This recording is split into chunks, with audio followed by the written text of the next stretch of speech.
This was the bloodiest conflict in U.S. history, and today we'll be learning more about the American Civil War.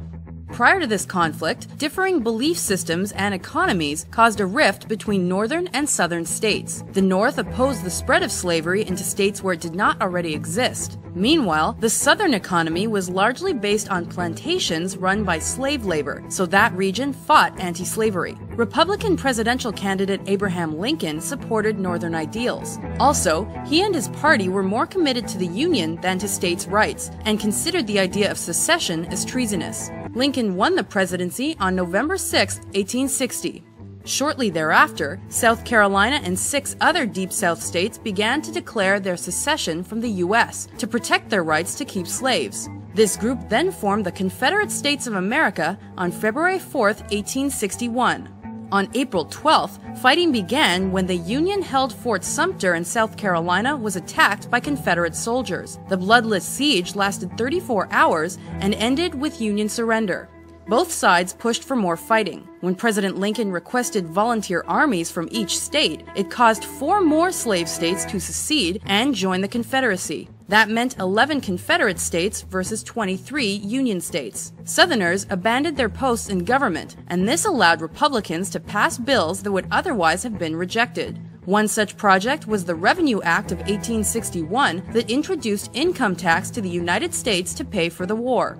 The next significant clash was Virginia's first Battle of Bull Run in July 1861. The North expected an easy win because they greatly outnumbered the South. However, Confederate forces decisively took the battle with tactical help from Thomas Stonewall Jackson. The Peninsular Campaign and the Second Battle of Bull Run of 1862 were 2 more embarrassing Union defeats.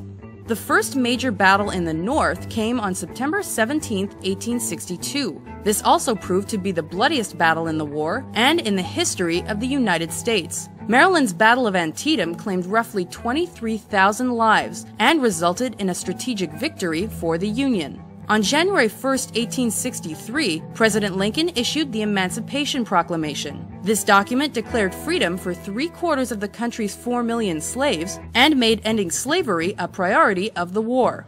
A few months later, the Battle of Chancellorsville was fought in Virginia by Major General Joseph Hooker's Army of the Potomac and General Robert E. Lee's Confederate Army of Northern Virginia. The Confederates won, but lost Stonewall Jackson to friendly fire. Lee continued his northern advance until the Battle of Gettysburg in July 1863. This Union victory resulted in the largest loss of life of the entire Civil War. On November 19th, President Lincoln paid respect to soldiers killed at that battle with one of the greatest speeches in American history, the Gettysburg Address. 77 years ago, our fathers brought forth on this continent a new nation, conceived in liberty and dedicated to the proposition that all men are created equal. By that time, Confederate forces in the West were practically destroyed. Ulysses S. Grant was instrumental in this, and he helped further devastate the Confederacy in battles like the Overland Campaign and the Siege of Petersburg by 1864. Finally, on April 9, 1865, General Lee's Confederate Army surrendered to the Union Army under Lieutenant General Grant after the Battle of Appomattox Courthouse and ended the war. By then, roughly 600,000 soldiers had died and Southern influence in the U.S. had weakened. Just 5 days after Lee's surrender, President Lincoln was shot by Confederate sympathizer John Wilkes Booth. However, Southern forces continued to surrender.